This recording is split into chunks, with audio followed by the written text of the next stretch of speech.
lain yang ingin mendirikan negara Islam di Indonesia, dalam menafsirkan Al-Quran tidak bisa dilakukan dengan semaunya dewa, tidak bisa dilakukan dengan hawa nafsu, tidak bisa dilakukan untuk memenuhi kemauan para berhala-berhala politik, tidak bisa dilakukan untuk memuaskan alat kelamin.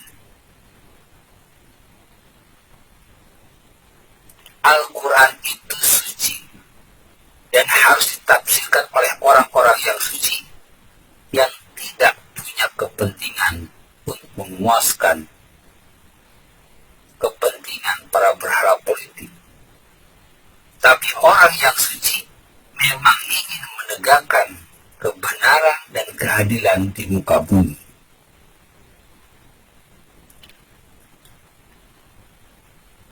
Allah berfirman dalam Al-Quran, Syahrul Ramadhan alladzi unzila fihi al-Quran hudan linnas wa bayyinatin minal huda wal furqan. Fungsi Al-Quran itu ada 3. Yang pertama adalah hudan linnas, petunjuk bagi manusia. Jadi Al-Quran itu bukan hanya untuk orang muslim, bukan hanya untuk orang beriman, tapi hudan linnas, petunjuk bagi seluruh umat manusia. Jadi jika ada ustadz yang menafsirkan Al-Quran dan ternyata tafsirannya bertolak belakang dengan kepentingan manusia, bukan Qurannya yang salah, tapi tafsirannya yang salah. Sekali lagi,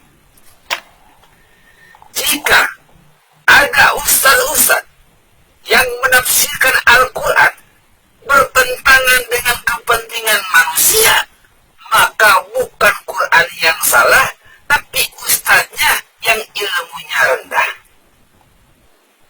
ustaznya yang pemahamannya salah, tafsirannya salah. Karena seyogianya Quran itu mudalinas untuk kepentingan manusia.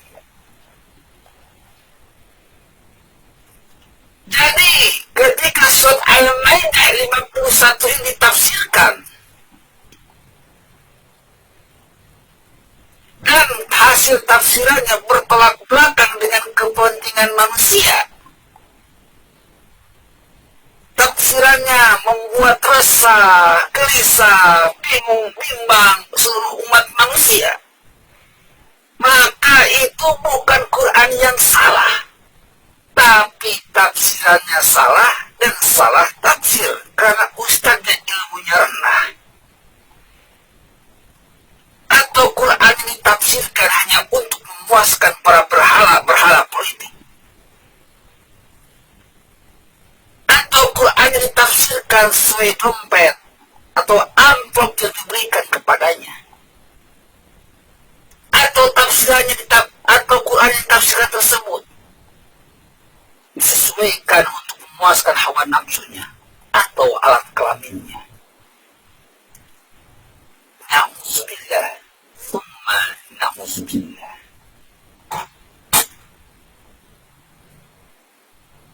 Wa minan nasi man yaqulu amanna billahi wa bil yawmil akhir wa ma hum bimu'minin. Banyak orang-orang yang mengaku dirinya beriman tapi dia sesungguhnya bukanlah orang-orang yang beriman. Atau banyak yang mengaku dirinya ustaz yang beriman kepada Allah dan hari akhirat, padahal mereka bukanlah ustaz yang beriman. يخادعون الله والذين آمنوا وما يخدعون إلا أنفسهم وما يشعرون. Mereka hendak menipu Allah dan orang-orang beriman,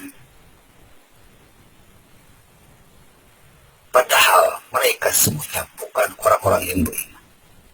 Dan mereka tidak menyadarinya. Bismillah, Bismillah. Bertobatlah, wahai saudaraku. Aku hanya menjalankan perintah untuk watawassa bil haqq watawassa bis sabr. Saling nasihati di dalam kebaikan, saling menasihati di dalam kesabaran. Selanjutnya fungsi Al-Quran yang kedua adalah menjelaskan petunjuk-petunjuk tersebut.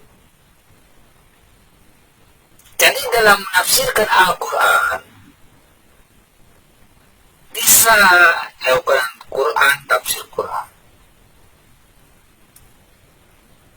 Dan dijelaskan pula bahwa dalam menafsirkan Al-Quran diperlukan penafsiran terhadap ayat-ayat yang tersirat di dalam alam. Jadi dalam menafsirkan Al-Quran ini dibutuhkan dua hal.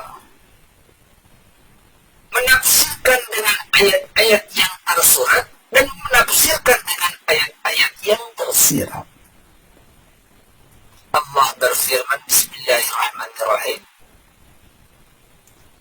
Inna fi khalqis samawati wa ikhtilafil laili wan nahari laayatin liulil albab.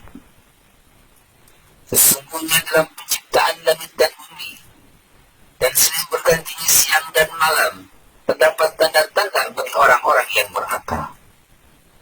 Ini.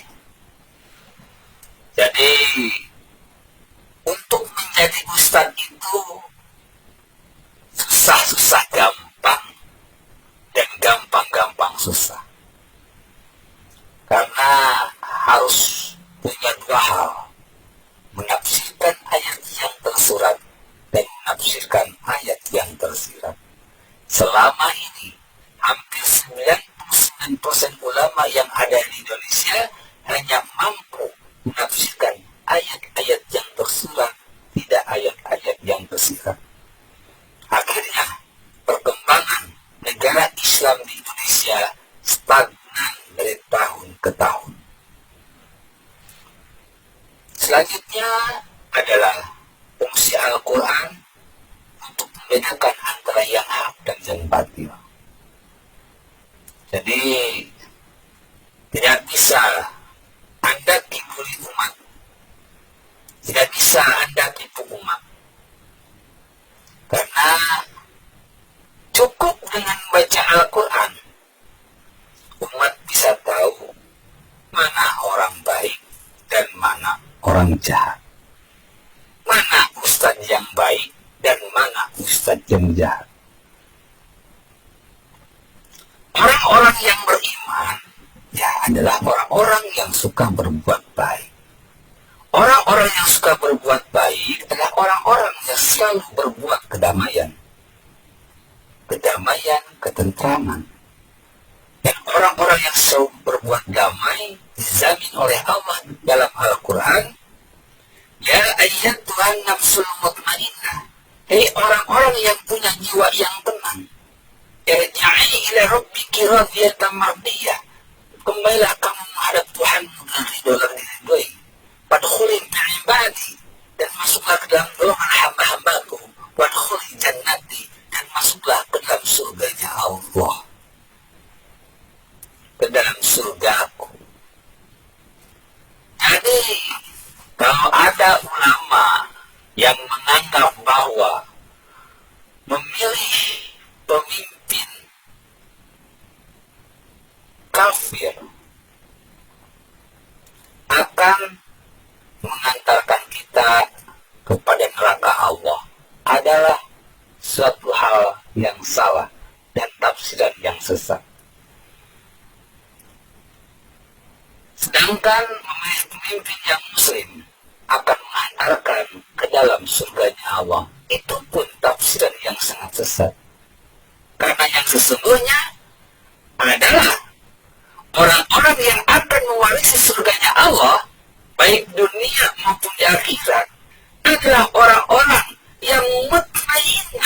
yang selalu menciptakan kedamaian, ketenangan, baik untuk dirinya, untuk istrinya, untuk anak-anaknya, untuk keluarga besarnya, untuk masyarakat sekelilingnya, untuk bangsa dan negaranya, dan untuk agamanya. Buat apa pilih pemimpin jahat? Kalau kejahatan itu bisa berdampak buat dirinya, buat istrinya, buat anak-anaknya, buat keluarga besarnya, buat masyarakatnya, buat bangsa dan negaranya, bahkan buat agamanya. Hati-hati. Jangan pilih pemimpin yang jahat, meskipun dia beragama Muslim, beragama Islam. Tapi pilihlah orang yang baik dan yang adil. Itulah yang diajarkan oleh Allah dalam Al-Quran. Allah sangat benci kepada kezaliman. Allah sangat benci pada kejahatan. Silakan buka surat Yasin 59. Bismillahirrahmanirrahim. Wamtazul yawma ayyuhal mujrimun.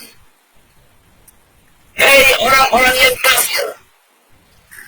Kafir di sini adalah orang muslim yang berbuat jahat.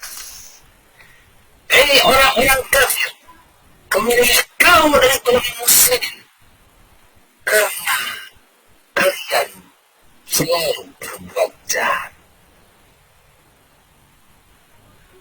Oke? Gimana? Sudah jelas? Ibu yang menanyakan tersebut. Jadi kalau ibu bapak pilih Ahok, maka itu kan pilihan yang tepat dan tidak akan berdampak kepada dimasukkannya ibu atau bapak dalam golongan orang munafik, orang kafir, atau orang-orang yang akan masuk neraka jahanam.